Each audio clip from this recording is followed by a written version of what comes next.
Salam alaikum, marhaba bikoum, Zulflaoun, bonsoir. L'ANP, l'armée nationale donc populaire, se tient prête à sécuriser la présidentielle du 7 septembre prochain. C'est ce qu'a affirmé l'édito du dernier numéro de la revue Le Djish, paru hier dimanche. Alors que notre pays s'apprête à organiser des élections présidentielles anticipées le 7 septembre 2024, et comme elle l'a toujours fait lors des grands rendez-vous nationaux, l'armée nationale populaire est pleinement disponible et prête à sécuriser toutes les étapes du processus électoral en veillant à ce que toutes les conditions de sécurité soient réunies pour se succès et permettre aux citoyens algériens d'accomplir leur devoir électoral dans un climat empreint de calme et de quiétude. Peut-on lire donc dans l'édito de L'Djish. Par ailleurs, la revue affirme que l'Algérie nouvelle, celle de Abdelmajid Tebboune, avance à pas sûrs et résolus vers la renaissance et le progrès dans différents domaines et à tous les niveaux, à travers des réalisations qui en ont fait aujourd'hui un acteur incontournable au double plan régional et international et une source de stabilité dans la région. C'est l'expression d'une approche fondée sur un ensemble de principes et de constantes dans le respect de la légitimité internationale, la non-ingérence, le règlement pacifique des conflits et le soutien aux causes justes, en particulier les causes palestiniennes et sahraouis, ajoute l'édito. Avant de poursuivre, sur cette base, l'Algérie restera fidèle à ses principes immuables, forte, unie et sûre, comme elle a toujours été tout au long de son parcours, ancrée dans les profondeurs de l'histoire, dans la mesure où elle a su rester debout et résiliente face aux difficultés et vicissitudes qu'elle a traversées et connues, et dont on est sorti à chaque fois plus forte et victorieuse. Voilà donc ce que dit la revue El Djish qui parut hier. Nous allons revenir avec nos invités à cette question de l'armée, la place de l'armée, la nature du régime algérien, sa composante, comment il est fait, pourquoi. Chaque mois, on revient à la revue El Djish. Certains nous reprochent justement ce fait de revenir, de parler, de ressasser ce sujet. Nous allons poser cette question à nos invités justement ce soir. Et pour en parler d'ailleurs, j'ai le plaisir d'accueillir Kamel Mortefi du Canada, universitaire militant politique. Kamel, bonsoir. Bonsoir Azul Hussein, merci pour l'invitation. Bonsoir à toute l'équipe d'El Magharibia. Bonsoir à celles et à ceux qui nous écoutent aujourd'hui. Et merci pour l'invitation. Merci Kamel Marahbabik. Avec nous aussi Mohamed Lamine Chiban, médecin et militant politique depuis l'Algérie. Je ne sais pas s'il est avec nous ou pas. Monsieur Chiban. Oui, salam. Salam Marahbabik. Je vous entends, c'est Hussein. Marahbabik, c'est Chiban. Alain Bik, je vous salue et je salue tous ceux et toutes celles qui aspirent à la dignité. Merci, Atik Saha. Bienvenue à vous les deux. Kamel Mortefi, avant peut-être d'aller un peu dans le fond de ce sujet, cette question justement qui revient tout le temps, et j'entends très bien ce que disent nos détracteurs. Hein. Pourquoi vous revenez à chaque fois, chaque mois, vous parlez de la revue Le Djish, vous parlez de l'armée, de la place de l'armée, l'armée qui revient, l'armée qui fait de la politique. Kamel Mortefi, n'est-ce pas là peut-être une question, si on veut vraiment comprendre la nature du régime algérien, savoir parler de la nature de ce régime et la place de l'armée aussi? Effectivement, tu l'as bien résumé dans ton introduction, mais avant de répondre à ta question, je tiens à saluer Dr Lamine parce que je n'ai pas salué les invités. Justement, il n'est pas un secret pour le peuple algérien que c'est l'armée qui désigne les présidents. Il n'est pas un secret pour le peuple algérien que c'est l'armée qui a désigné, qui a mis en place Tebboune contre vents et marées. Ça, c'est une donnée que le peuple garde dans sa tête. Et quoi que fasse le pouvoir à travers ces médias de propagande, il ne pourra pas enlever de la tête de l'Algérien que Tebboune est installé par l'armée. Maintenant que l'armée, Tebboune parle dans sa vision, parce que chaque président, soi-disant, s'il est élu en considérant qu'il a été élu par le peuple. Tous les présidents dans tous les pays du monde qui sont élus par le peuple, ils sont porteurs d'une vision. Notre chef de l'État, c'est notre chef de l'État, mais il n'est pas notre président. Il s'impose comme chef de l'État, nous avons un État, nous devons accepter ça. Tebboune, il est porteur de la vision qui s'appelle l'Algérie nouvelle. Donc, c'est un programme politique, c'est un programme qui lui appartient, comme il peut aussi, d'autres candidats peuvent avoir une vision. Il va s'appeler, son mandat, il va l'appeler l'Algérie des jeunes. L'autre, il va l'appeler Hamas, il va l'appeler l'Algérie des Lumières, l'Algérie des révolutions. Et on va gérer pendant 5 ans cette Algérie des Lumières, des révolutions, l'Algérie nouvelle. Donc chacun, on va gérer pendant 5 ans l'Algérie de chaque vision. Mais de quoi se mêle l'armée de cette Algérie nouvelle? Est-ce que c'est le programme de l'armée que Tebboune est en train d'appliquer? Est-ce que c'est la vision de l'armée qu'il est en train d'appliquer? Visiblement, oui. Est-ce que l'armée, Kamel, est-ce que l'armée est censée avoir un programme justement dans ce sens, un problème politique, je veux dire, comment gérer une nation, un pays, etc. Les affaires de l'État, les affaires politiques. Justement, la politique, c'est un environnement d'ambition, c'est un environnement de corruption, c'est un environnement de réalisation, c'est un environnement où tous les coups sont permis. Donc, quand les coups dépassent les règles du jeu, quand les coups dépassent les règles de l'éthique et les règles de la loi, surtout, des instances comme la Cour suprême, la justice se mêlent pour rappeler à l'ordre, quel que soit celui qui est aux commandes, le président, le parlement, le député, quel que soit celui qui a reçu le mandat.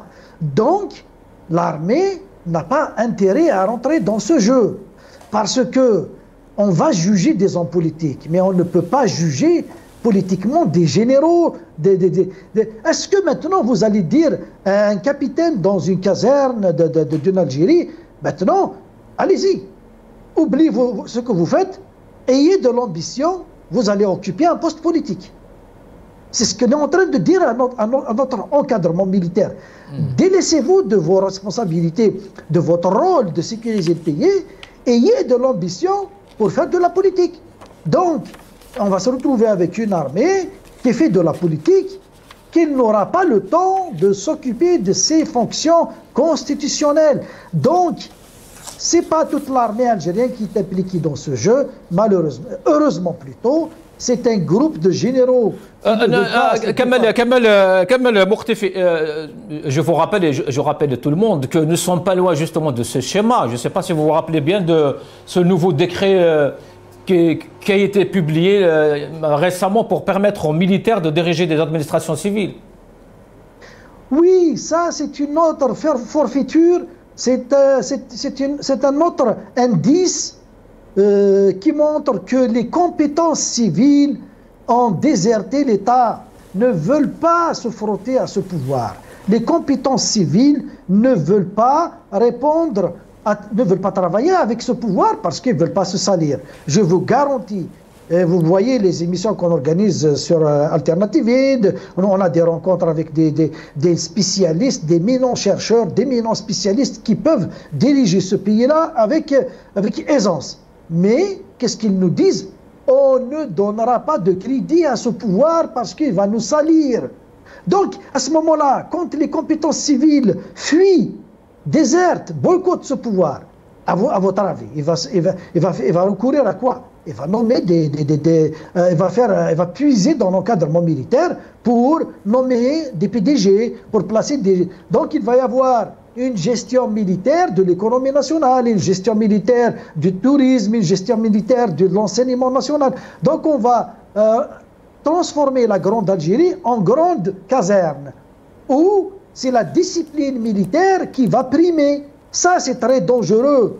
Un médecin qui fonctionne à un Adja ne peut pas fonctionner de la même façon dans un hôpital civil. Donc, nous sommes dans un système de militarisation et je suis, enfin, on discute, on a des amis, on a de la famille dans l'armée. Et la majorité de l'encadrement intermédiaire au sein de l'armée est contre cette démarche. Ils savent que l'armée algérienne, elle est déjà fragile face aux menaces qui les guettent dans les frontières.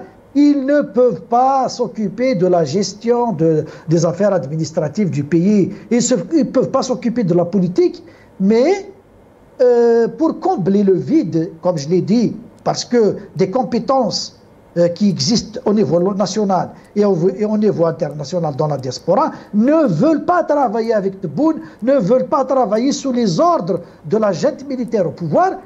Ils demandent à ce que les conditions nécessaires pour travailler, pour contribuer au développement de leur pays, la condition minimale, c'est la démocratie, le respect des libertés.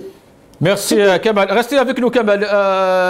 Monsieur Chiban, restez avec nous. Nous allons tous juste regarder cette vidéo et je reviens.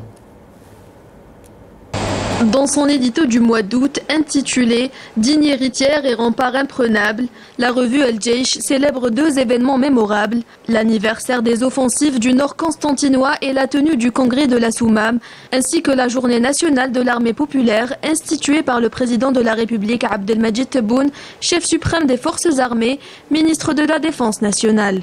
L'édito souligne que la défense de notre pays et la préservation de sa souveraineté sont aujourd'hui l'affaire de tous, qui exigent l'intensification, l'unification et la coordination des efforts pour relever tous les défis et faire face à toutes les menaces et permettre ainsi à notre pays d'aller de l'avant et de retrouver sa place dans le concert des nations. Ajoutons que l'Algérie nouvelle avance à pas sûr et résolu vers la renaissance et le progrès dans différents domaines et à tous les niveaux. Enfin, l'édito conclut que l'armée nationale populaire est pleinement disponible et prête à sécuriser toutes les étapes du processus électoral. Monsieur Chiban, cette question de la place du militaire, le civil en Algérie, cette question de primauté. D'ailleurs, on a bien entendu dans le reportage de l'ENTV qui parlait de la tenue du congrès de la Soumam. Est-ce que justement il ne faut pas peut-être remonter jusqu'au congrès de la Soumam, jusqu'en 1957, l'assassinat de Aben, cette primauté du civil sur le militaire? Est-ce qu'il y a toujours l'ombre de ces événements justement aujourd'hui? Oui, bien sûr, si Hossein, mais permettez-moi auparavant de saluer votre invité, votre humble invité, c'est Kamal Moktefi. Et je voudrais auparavant condamner encore une fois la frappe d'Israël contre une école qui a fait plus de 90 morts. Oui, et je salue en même temps la résistance libanaise qui riposte aux attaques d'Israël. Et là, justement, on est vraiment consterné quand on nous empêche de manifester dans notre pays. On nous empêche de sortir et de manifester pacifiquement. Au même moment, aujourd'hui, des milliers de manifestants à Hiroshima, au Japon, ils sont sortis pour apporter leur soutien aux Palestiniens. Et vraiment, c'est écœurant. Et en même temps, je voudrais m'incliner devant la mort de Jamel Ben Smaïl. Ça fait quand même, rappelez-vous, de sa mort, de son lynchage. Et en même temps, toute ma solidarité, ma sympathie aux habitants de Tizi, de Béjaïa, de Sétif, de Jijel et même d'Oum le Bouaki face à ces incendies qui se répètent à chaque fois. Et malheureusement aussi, je voudrais m'incliner devant les morts qu'on oublie à chaque fois et mon soutien aux familles des Harraga qui meurent aux côtes espagnoles dans la mer Méditerranée. Écoutez, pour votre question, rappelez-vous la fameuse citation في عهد عمر بن الخطاب عادل تا فمين تا. Quand on dit la revue El Jaish permettre aux citoyens d'accomplir leur droit électoral dans un climat empreint de calme et de quiétude, يعني. Est-ce que vraiment que ma parole est-ce que vraiment on est dans un état de guerre?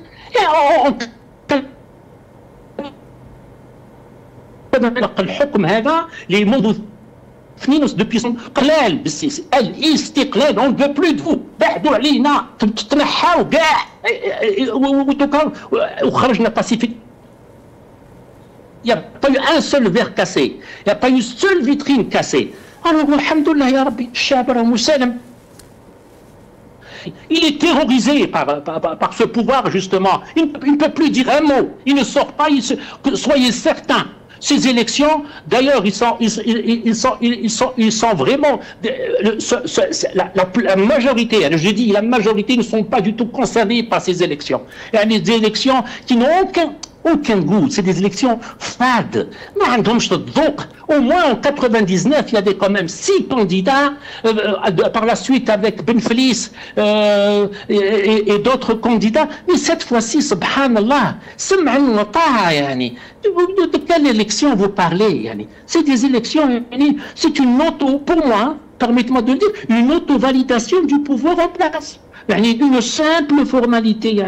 Les résultats, ils sont connus d'avance. Il ne faut pas être bête quand même. Il ne faut pas être crédule. Les résultats sont connus d'avance. D'ailleurs, M. Ben Guerina, le chef du parti islamique, le premier est connu. Il dit que maintenant c'est la bataille, c'est entre le deuxième et le troisième. Vraiment, une campagne sans goût. Et la jeunesse, elle fuit ce pays. La politique de tout sécuritaire, elle dit, ne mène à rien. Vraiment, justement, monsieur Chiban, qu'est-ce qui fait que la revue Djish, par exemple, poursuit son approche, cette approche controversée, en impliquant l'institution militaire dans tout et dans rien? L'éditorial a encore une fois impliqué l'armée dans les affaires qui ne la concernent même pas. Justement, moi je voudrais bien qu'il y ait un peu plus de retenue. L'armée, l'armée, du temps de feu, le chef historique de la révolution. Il avait dit, il a dressé une tente devant la présidence de la République, pour dire que la police politique, qu'elle laisse la classe politique faire son travail, que cette police opposant. Mais justement, on a certains secteurs peur la vénération du pouvoir. Ils vénèrent ce pouvoir. C'est quoi justement? C'est le résultat de la peur. Mais ce résultat de la peur, c'est un sentiment digne de mépris. Voilà ce que je peux dire. Et en même temps, je réponds à M. Ben Guerina, qui se permet à longueur de la journée de faire des déclarations. Je lui rappelle la citation de Saint-Augustin. Si je l'ai c'est Hossein. Que les puissants ne célèbrent pas leur gloire avec excès et que les faibles ne s'abandonnent pas à leur chagrin éternel et perpétuel. L'histoire des civilisations nous enseigne que la puissance des puissants est éphémère, tout comme le désarroi des faibles n'est pas éternel. Voilà ce que je voudrais dire, si aussi. Merci, M. Chiban. Restez avec nous. Kamel Mourtefi, ça veut dire quoi quand justement la revue Djish dit que l'armée est prête à sécuriser toutes les étapes du processus électoral? J'ai participé à l'élection de 1995 quand Saïd Saadi s'est présenté.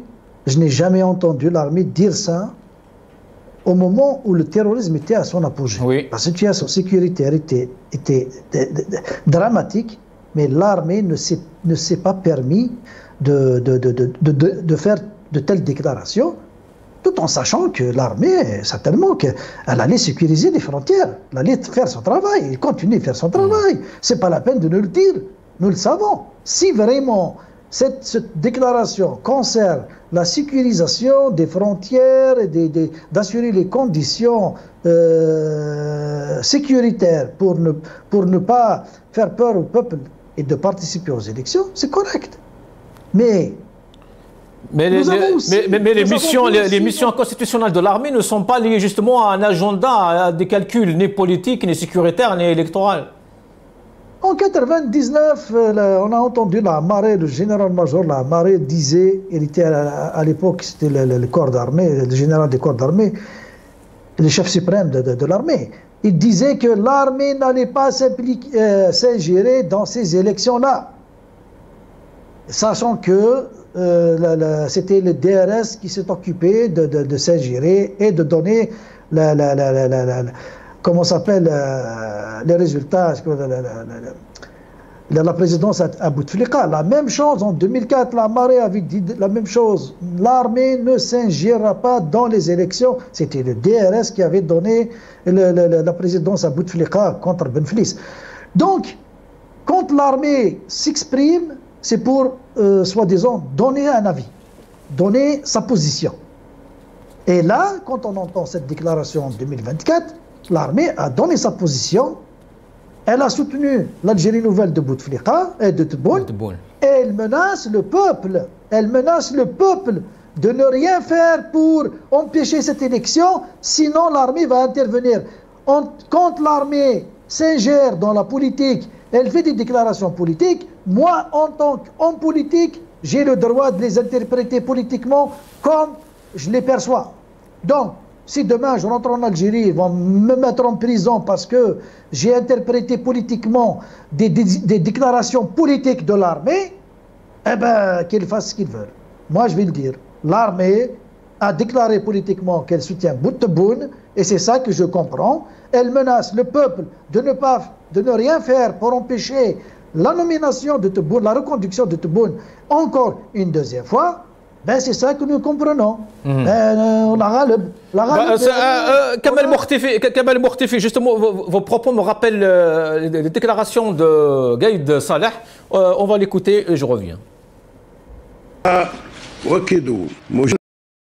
أنني أسديت تعليمات صارمة لكافة مكونات الجيش الوطني الشعبي ومصالح الأمن بضرورة تحلي بأعلى درجات اليقظة والجاهزية والسهر على التأمين الشامل والكامل لهذه الانتخابات لتمكين المواطنين في كل ربوع الوطن من أداء حقهم وواجبهم الانتخابي في جو من الهدوء والسكينة والتصدي بقوة القانون لكل من يحاول استهداف والتعكير صفوة هذا اليوم الحاسم بما سيهدف إليه الشعب الجزائري رفقة جيشه وما يسعى إلى تجسيده فعليا هو إرساء أسس الدولة الوطنية الجديدة. حاولت تقديم بدائل تستهدف ضرب الثقة القوية التي تربط الشعب بجيشه وإحداث قطيعة بينهما. Kamal Mourtifi, c'est un discours qui n'est pas propre à Hachin Gueriha, mais à l'institution militaire. C'est un discours qui a été imposé depuis le coup d'État organisé contre le Hirak. Ça veut dire que l'armée, elle est sortie elle était derrière le rideau, elle est sortie, elle a pris la façade, elle a dit maintenant le pouvoir c'est moi. Celui qui bouge, je bouge avec lui. C'est ça en tant qu'homme politique, c'est comme ça que j'interprète les déclarations politiques de l'armée. Qu'elles viennent de Gaïd Saleh, ou qu'elles viennent de Gueriha, ou qu'elles viennent de n'importe quel organe de propagande de l'armée. Mais vous ne pouvez pas m'empêcher de le comprendre comme ça. Et vous ne pouvez pas aussi empêcher le peuple de comprendre cette façon. Mais le peuple auquel vous avez imposé le silence, auquel vous avez imposé de déserter la scène politique, et là le droit aussi de vous répondre par le silence le 7 septembre, et il a aussi le droit de vous répondre par la désertification de la scène politique et des bureaux de vote le 7 septembre. Vous n'allez pas mettre le peuple algérien en prison parce qu'il a déserté les bureaux de vote. Et je ne pense pas que c'est un risque. Et le peuple doit tenir compte de ça. Mais Kamal Mourtifi, est-ce que c'est à l'armée de faire ça? Est-ce que ce n'est pas à la police? Est-ce que ce n'est pas un coup de griffe justement à la DGSN? Est-ce qu'il n'y a pas là un problème même entre eux, entre l'armée, entre l'intérieur? Certainement, certainement. Ça ne se dit même pas. S'il n'y avait pas de message, je ne dirais même pas subliminal, c'est un message direct. C'est une menace directe à ceux qui se préparent pour boycotter les élections, à ceux qui se préparent pour rejeter ces élections, à ceux qui se préparent pour dire que ces élections sont jouées d'avance. C'est une menace contre le peuple et contre son opposition, contre ses partis politiques, contre ses élites. Mais sinon, comme vous le dites, on a l'Algérie, elle a le corps policier, elle est suffisant pour sécuriser les élections, et sans le dire aussi, sans le dire. On a déjà organisé des élections depuis Bouteflika, depuis quand les 20 ans de Bouteflika. Combien d'élections on a vécu? Est-ce qu'il y avait l'armée dans les bureaux de vote? Est-ce que l'armée a fait des déclarations pour sécuriser? Non. La police suffisait. Le peuple, il savait que tout le monde fraudait. La majorité boycottait, la minorité participe, la clientèle participe. Et on a passé 20 ans comme ça. Il n'y avait ni grabuge, ni menace, ni rien du tout. Mais aujourd'hui, c'est parce que la déferlante du 22 février, et le reste comme un traumatisme. Ils ont peur du peuple, c'est pour ça qu'ils se comportent comme ça. Ils ont peur du retour du peuple sur la scène politique. Nous allons revenir à cette question, Kamel Mourtifi. Je rappelle juste dans tous les spectateurs que le Maghrébien entame aujourd'hui son premier jour d'une couverture spéciale sur les élections, comme vous voyez derrière moi, ou ici. Élections algériennes 2024, jusqu'au jour de l'annonce des résultats. Voilà. Monsieur Chibane, l'Algérie, les responsables de l'Algérie, les autorités insistent depuis des années, du moins depuis les 5 dernières années, que l'Algérie est stable, que l'Algérie est sûre, que l'armée est forte, que c'est une frappe de force. Pourquoi alors vouloir sécuriser les citoyens pour aller voter? Les citoyens, vous n'avez pas à les forcer ou à les encourager ou à les sécuriser. يعرف سلاحه الجزائري. الجزائري en 54 quand il a pris les armes كان يعرف سلاحه. Il était mûr يعني pour prendre les armes. Donc je me pose la question, et de quelle stabilité vous parlez? Jamais l'Algérie n'a jamais été aussi instable que durant cette période. المشاكل مع المغرب، المشاكل مع ليبيا، مشاكل مع النيجر والمالي، الفاغنر قاعد يبربش علينا، حفتر حاب يبربش علينا. On est boudé par tous les pays arabes. Il faut être, subhanallah, c'est clair. Regardez devant vous, en face de vous. Oui, il a jamais n'a été aussi instable que durant cette période. Pourquoi? Parce que notre diplomatie, justement, chancelante. Elle coupe les relations avec l'Espagne, elle rappelle son ambassadeur de France, rappelle l'ambassadeur aux États-Unis. Il soutient Maroc ظالمة ومظلومة وحل السفارة تاعو في الدخلة. روح الفنلندا, cette fois-ci c'est la Finlande qui reconnaît la marocanité du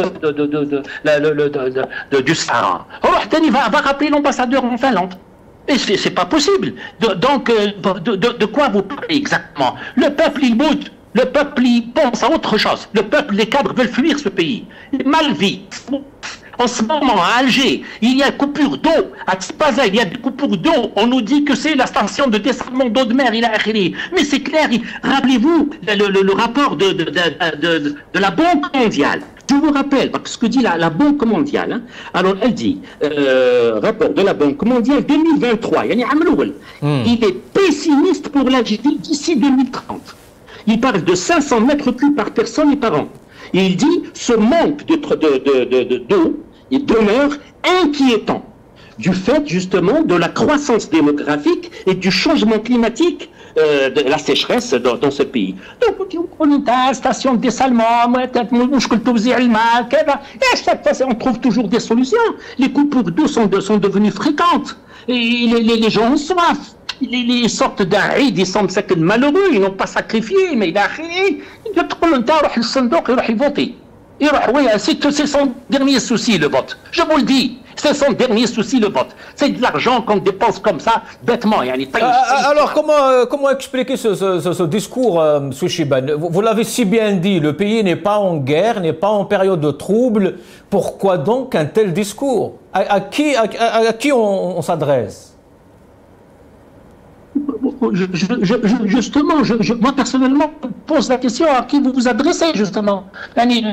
Vient de l'armée de dire il faut sécuriser les. Depuis 99, il n'y a pas de problème. Si ce n'est que ce contraire, c'est les hiérarchistes qui sont emprisonnés. C'est des femmes, hommes, enfants, plutôt étudiants. Ils sont en prison pour des ans. Qui c'est qui a osé maintenant pour venir faire quoi que ce soit devant les bureaux de vote? Personne. اللي راح يفوتيو مساكنهم يفوتيو ديما لو روا اي مور فيف لو روا نعرفوهم مساكن صحاب صباع تاني يسون كوني وكاين سو كي سون يعني كي سون بي كاين ما يقول اتيان دو لابيسي سي لا سيرفيتود فولونتير لا اوفر دو سيرفيس يقول لك فوالا جو سوي لا راني موجود كاش ما يخطف كاش ما يدي دي ديفيدون لا سويت سي تو. Mais sinon, de quelle élection vous parlez, Hamodik, avec un représentant du FPX?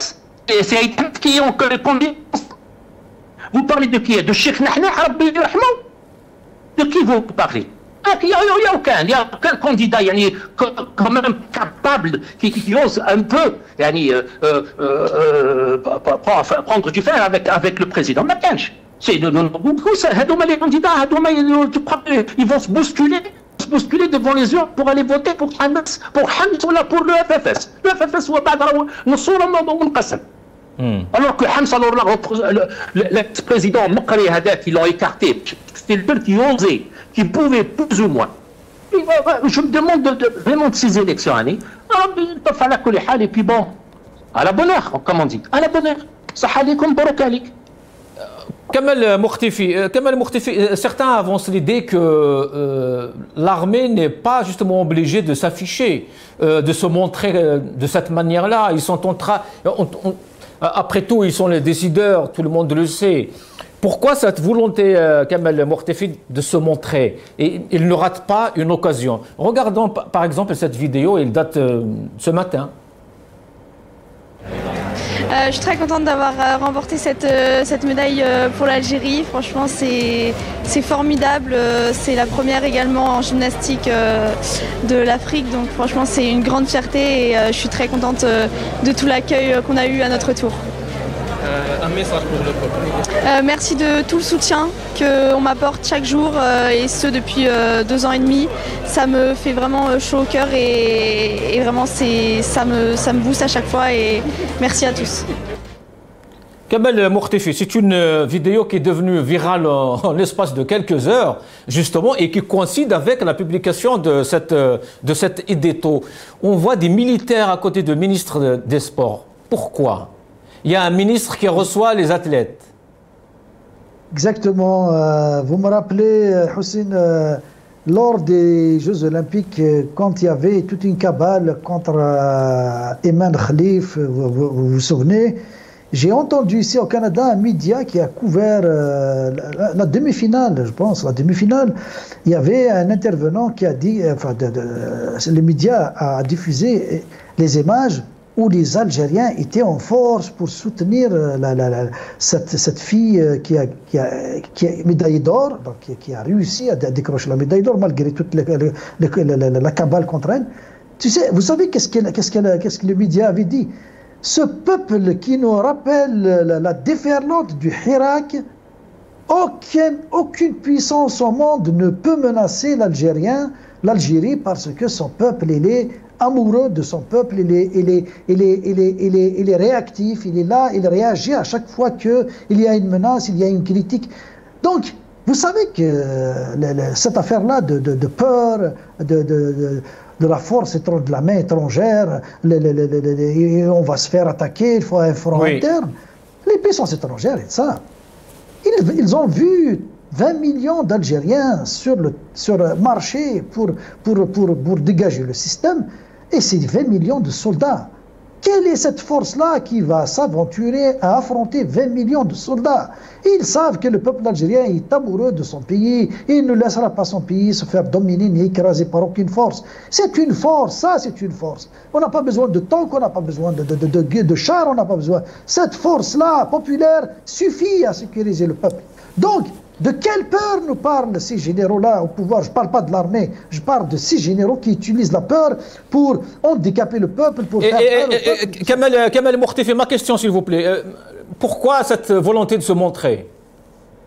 Ça s'appelle la démoctature militaire. Ça s'appelle la démoctature militaire. La démocratie de façade, mais dans un climat militaire. C'est ça! C'est ça qu'ils essaient d'imposer. Souvenez-vous, lors des passages d'examen du bac, pensez-vous que je ne peux pas sous-estimer cadres qui existent dans la gendarmerie. Certainement, il y a des officiers qui ont eu leur bac, ils ont fait 4 ans de droit, ils sont devenus des officiers de l'armée. Vous pouvez les envoyer. Mais j'aurais aimé voir des professeurs d'université, des enseignants de lycée, des ingénieurs dans le travail, d'éminents chercheurs, les envoyer, faire des conférences pour rassurer nos candidats au bac. Et pourquoi ils ne l'ont pas fait? Combien de doctorants on a dans les universités? On a une centaine d'universités en Algérie. Combien de doctorants, combien de maîtrises on a?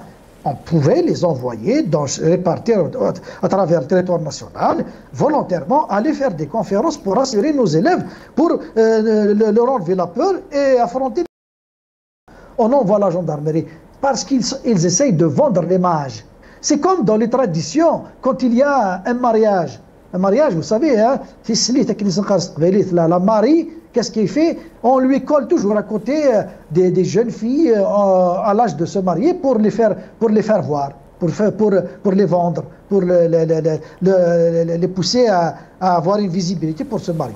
C'est ce qu'ils sont en train de faire avec les gendarmes et les militaires. Ils veulent nous faire avaler l'uniforme et accepter la militarisation de la vie civile. C'est ça. Maintenant, ce n'est pas un secret pour le peuple. Le peuple, il le voit. Il le sait. Est-ce que le peuple va accepter ça? Oui. Est-ce que le peuple va accepter ça? Est-ce que le peuple va se retourner? C'est dangereux. Ils sont en train de faire un jeu dangereux. Parce que... mais est-ce qu'ils sont conscients de tout ça, Kamel, de ce danger, ou c'est fait exprès ou... Je ne pense pas qu'ils sont conscients. Parce que s'ils sont conscients réellement, ils auraient laissé le peuple algérien s'organiser. Ils auraient laissé le peuple algérien faire de la politique, choisir ses compétences pour diriger le pays et se placer parmi les meilleurs pays au monde. Et on est capable. Mais la passion du pouvoir, parce que eux, ils veulent le pouvoir. Ils veulent garder le pouvoir. Ils veulent l'or. Laissons les journalistes faire l'enquête sur la dilapidation de l'or dans le sud. Laissons les journalistes faire l'enquête sur la gestion. On va voir qui a engrangé des milliards. Regarde, je vais vous donner un exemple. Oui. Je vais vous donner un exemple. Le square, tout le monde connaît le square où on échange. Oui, Alger, pour Saïd, oui. Oui, square pour Saïd. Maintenant, ils sont en train de faire pression sur les immigrés algériens qui rentrent au pays, de les obliger à prendre leur devise et de la mettre dans la banque et de l'échanger au taux officiel, de la bourse, au taux de la banque, pour soi-disant s'attaquer au marché informel. Mais le square pour Saïd, il est devant la peine, il est à côté, il est à 2 pas du ministère de la Défense, il est à quelques mètres de la présidence. Alors, allez-y, si vous voulez vous attaquer au problème, allez-y, attaquez-vous, mais ils ne peuvent pas, parce qu'ils sont parmi eux, parce que c'est les mêmes qui font Donc, c'est à chaque fois on se retourne contre le peuple. Donc il n'y a pas une volonté de régler le problème. Il y a une volonté d'embrigader le peuple et de faire de lui un sujet. Il va manger, travailler et se taire. Voilà. Moi, j'ai décidé, tant que l'Algérie est faite comme ça, je ne rentre pas. Je ne rentre pas en Algérie. Je n'accepterai jamais d'être gouverné par des ignares qui sont au pouvoir. Maintenant, ceux qui sont à l'intérieur, ils doivent se révolter, ils doivent réagir pour ne pas accepter cet état de fait de manière pacifique. Et il faut commencer par, d'abord, les compétences, ils ont déserté le pouvoir. Ils n'arrivent pas à trouver un ministre pour gérer. Ils n'arrivent pas à trouver des PDG pour gérer. Ils n'arrivent pas à trouver des compétences pour les aider à gouverner. Même pas un directeur de campagne apparemment. Mais si le peuple aussi déserte les urnes, ne participe pas, il faut on sait que le 7 Tebboune, le 8 sera président. Mais au moins, le peuple il va avoir la conscience tranquille, il va se dire je n'ai pas participé à cette mascarade. Merci Kamel, restez avec nous. Restez avec nous Kamel Mourtifi, on redonne la parole à M. Chibane. Docteur Chibane, cette confusion justement au sommet de l'État, si on ose dire ainsi, prouve, selon quelques observateurs, que c'est l'armée qui contrôle les articulations de l'État et s'immisce dans toutes ces affaires, grandes ou petites. Comment on peut sortir de ce schéma aujourd'hui? D'abord, je voudrais dire à Si Kamel, oui. Que j'ai beaucoup de respect pour lui. Maintenant, avant de répondre à votre question, je voudrais d'abord rendre hommage à nos 3 médaillés. Oui. Nemour, Iman Khalif et Jamal Sajati. Pour leurs 3 médailles, justement. Mais cette récupération politique, est-ce que vous savez, si Hussein, au Kenya, un pays pauvre, vaïf, fakir, tu sais combien il a totalisé de médailles? 11 médailles. Oui. 4 or, 2 argent et 5 bronzes. قداش الميداي ما داش عيطها كيما درنا احنا. نروح البحرين. Un pays microscopique. Ouais, il a récolté 4 médailles. 4 médailles, oui. 2 argent واحد et bronze واحد. Absolument. L'Afrique du Sud, l'Afrique du Sud a récolté 6 médailles.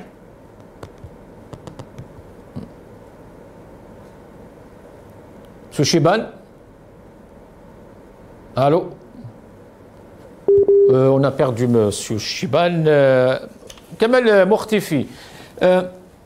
Vous disiez tout à l'heure, Kamel Mortifi, que les étrangers savent ce qui se passe. Ils ont vu des images, des vidéos. Il y a des articles qui sont publiés un peu partout. J'ai ici entre les mains justement un article de Sahel Intelligence qui a été publié aujourd'hui, le 12 août, qui parle de Tebboune, Abdelmajid Tebboune, portrait d'un président, Abdelmajid Tebboune, de l'Algérie. Et on y trouve justement des extraits vraiment choquants. Le président Tebboune est également considéré comme un instrument de l'armée, surtout dans le contexte de la répression des manifestations du Hirak, des indépendantistes de la Kabylie, ainsi que des mouvements de libération du sud de l'Algérie et qui exigent une réforme profonde du système politique. Malgré ses promesses de réforme et de dialogue avec l'opposition, Tebboune, obligé de se soumettre au pouvoir des militaires, a mené une violente répression des voix dissidentes, se traduisant par un échec cuisant du changement politique espéré. Oui, c'est une réalité, mais il faut juste utiliser le terme militaire. C'est l'homme des militaires, c'est pas l'homme de l'armée. Parce que l'armée, l'ANP, il n'y a pas d'unanimité à l'intérieur pour la militarisation, sur ce processus de militarisation de la vie politique. Mais certains militaires, oui, parce qu'ils sont attirés par le gain, par la rente pétrolière, et tout ça. Donc, c'est une réalité. Tebboune n'a pas, même s'il a les mains libres, il ne pourra rien faire, parce que lui-même, il n'a aucune vision. Regardez, on retourne en arrière. Quand Pinochet au Chili, quand il a pris le pouvoir en 1973, et puis jusqu'en 1980, la constitution de la transition, l'armée, une bonne partie de l'armée qui était avec lui ont imposé de se soumettre au peuple dans 8 ans, de lui dire, voilà, on va faire un plébiscite révocateur, c'est-à-dire un vote, un référendum révocateur. En 1988, ils l'ont organisé, ils ont soumis la question au peuple et les puissances étrangères et les partis d'opposition, un groupe de militaires qui étaient favorables à l'ouverture démocratique, ils ont garanti le respect du suffrage universel. Qu'est-ce qui s'est passé? Le peuple a gagné à 56% contre Pinochet dans la question « Voulez-vous prolonger le mandat de Pinochet jusqu'à 1997 ou non ?» Le peuple s'est prononcé et il a perdu. Il a organisé 2 ans après, en 1990, des élections présidentielles et législatives. L'opposition, dans la concertation des partis démocratiques, ils ont gagné les élections. Alors nous défions aujourd'hui Tebboune qui dit que Injazet, Chab al-Azim, il est d'accord avec lui. Qu'on aille vers des élections comme ça. On va aller vers un référendum. On va soumettre au peuple et il faut respecter son choix. Si le peuple vous dit dégage, vous allez dégager. C'est comme ça. Maintenant, mais soit assumer un discours, nous sommes là, vous avez le clash en face de vous. Vous bougez, on bouge. C'est bon, Rakarajil Maya, ou tu me soumets à la force, c'est bon. Mais ne me dis pas que Rana fait démocratie, on est en train d'organiser des élections halal. Si le peuple il le sait, vous ne pouvez plus duper ce peuple. Vous êtes en train de maintenir ce peuple sous perfusion avec 2 millions d'allocations de chômage, mais le peuple n'a pas besoin de rester dans un hôpital sous perfusion. Il a besoin de guérir vite et de reprendre son travail et de vivre sa vie de manière heureuse. Merci Kamel Mourtifi. Restez avec nous Kamel, nous sommes rejoints encore une fois par Dr Chibane. Monsieur Chibane, donc comment sortir de ce bourbier? Comment sortir de ce bourbier? Chouf Assi Hussein, il y a eu une déclaration ouverte qui a été rendue publique le 20 juillet 2024 par certains opposants politiques, où ils disent qu'une situation elle est critique et que le régime a fait rater au pays une opportunité historique d'un changement démocratique pacifique offerte par la révolution populaire pacifique du 22 juillet 2019. Malheureusement, la parole des sages, elle est toujours noyée et étouffée. Et les opposants sont diabolisés. Les partis d'opposition, et quelques partis, les bras d'opposition, Shurafa ou l'Ahrar, ils sont marginalisés. Ils sont perçus comme des potentiels auteurs de troubles. Donc, l'opportunité Keina, Mawjouda, mais ce régime ne veut pas justement. Et Victor Hugo disait, et je termine, même la nuit la plus sombre prendra fin et le soleil se lèvera.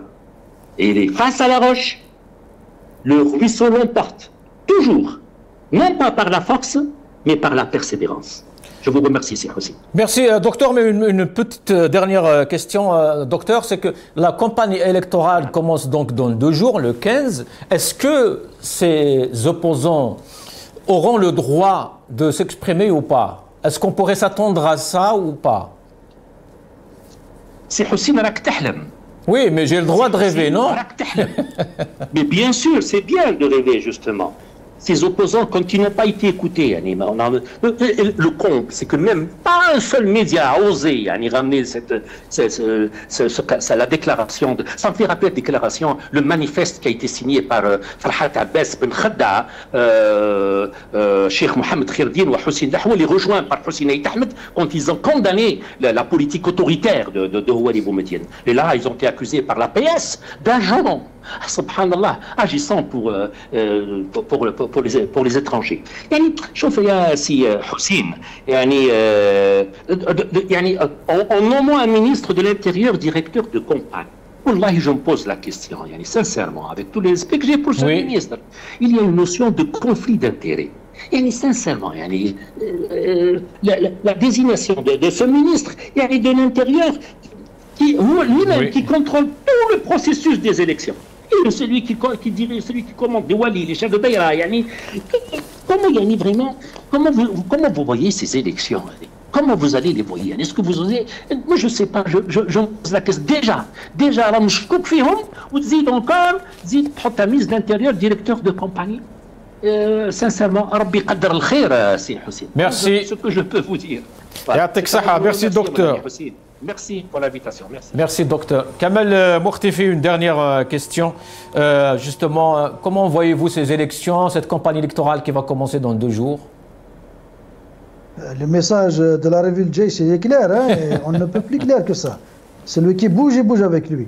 Donc, ces 20 millions qui ont marché dans le Hirak doivent déserter les salles pour ne pas assister aux conférences. On n'a rien à entendre de ces candidats. C'est une élection jouée d'avance. Le président, il est connu d'avance. Donc il ne faut pas cautionner par votre présence dans les salles de cinéma, dans les conférences qu'ils organisent. Vous n'avez rien à apprendre, vous n'avez rien à souhaiter d'eux. Il faut continuer à les boycotter. Ils nous ont imposé la désertification de la scène politique.